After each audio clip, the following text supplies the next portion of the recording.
একটি বিরাট গুরুত্বপূর্ণ খবর। ভারতীয় রেলে প্রায় 32,438টি শূন্য পদে গ্রুপ ডি পদে নিয়োগ হতে চলেছে। অর্থাৎ গ্রুপ ডি পোস্টে প্রায় 32,438টি শূন্য পদে নিয়োগ করতে চলেছে ভারতীয় রেল। গোটা ভারত জুড়ে এই রিক্রুটমেন্ট হবে। আপনারা নোটিশ ইতিমধ্যেই দেখতে পাচ্ছেন। অত্যন্ত গুরুত্বপূর্ণ খবর। ইতিমধ্যেই খবরটি ভাইরাল হয়ে গিয়েছে, আপনারাও জেনে নিন।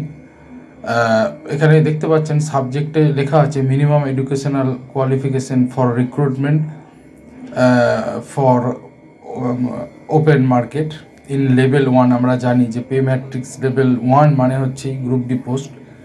লেভেল 1 থেকে শুরু হয় গ্রুপ ডি পোস্টের স্যালারি। সিপিসি অর্থাৎ সেন্ট্রাল পে কমিশন অনুযায়ী স্টেট পে কমিশনেও প্রথম যে দেয়া থাকে পে ম্যাট্রিক্স যে লেভেলটা থাকে, তো আমরা জানি 1 নম্বর লেভেল মানেই হচ্ছে গ্রুপ ডি পোস্ট। এবং তাতে পশ্চিমবঙ্গ সরকারে আপনারা জানেন যে ক্লাস 8 পাস হলেও অনেক গ্রুপ ডি পোস্টে আবেদন করা যায় এবং কিছু গ্রুপ ডি পোস্ট মাধ্যমিক পাস হলেও দেওয়া যায়। আর মাধ্যমিক পাস তো মোটামুটি সবাই, তো সুতরাং মিনিমাম কোয়ালিফিকেশন হলেই কিন্তু পরীক্ষা দেওয়া যায়। আপনারা যেমন দেখতে পাচ্ছেন এখানে নোটিফিকেশনে যে আইটিআই বা মাধ্যমিক যে কেউ কিন্তু আবেদন করতে পারবেন। 18 বছর থেকে 36 বছর অবধি যারা, তারা কিন্তু এই রেলের গ্রুপ ডি পোস্টে আবেদন করতে পারবেন। দেখতে পাচ্ছেন নোটিফিকেশন এবং আমার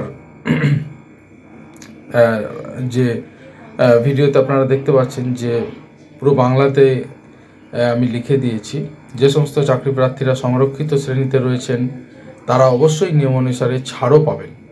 এবং মাধ্যমিক এবং আইটিআই যে কেউ কিন্তু আবেদন করতে পারবে। এমনটা নয় যে শুধু মাধ্যমিক পোস্ট যারা রয়েছে তারাই শুধুমাত্র আবেদন করতে পারবে, এমনটা কিন্তু নয়। তো মাধ্যমিক এবং আইটিআই যে কেউ এতে আবেদন করতে পারবেন। এবং যারা ন্যাশনাল অ্যাপ্রেন্টিসশিপ সার্টিফিকেট